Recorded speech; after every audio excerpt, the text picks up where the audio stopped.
ងដីឡូមកកន្លែងនេះបាទគឺនៅក្នុងក្រុងភ្នំពេញនៅទឹកដីខណ្ឌកំបូលបាទជាប់ជាមួយនឹងរោងចក្រនៅតំបន់សេដ្ឋកិច្ចពិសេសតែម្ដងអញ្ចឹងសម្រាប់បងប្អូនអរគ្នាដែលចង់បានដីដែលអាចបង់រំលោះត្រឹមតែ$200ជាងទេបងប្អូនអាចមកមើលនៅទីតាំងមកកន្លែងនេះបានបាទសម្រាប់បងប្អូនដែលចង់មកដល់ជាមួយនឹងទីតាំងបងប្អូនអាចខមមិននៅខាងក្រោមមកបាទខ្ញុំនឹងធ្វើការទម្លាក់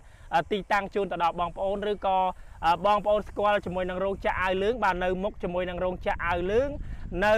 ផ្ទះជួល5ជាន់បាទបើសិនជាបងប្អូនមកពីភ្នំពេញ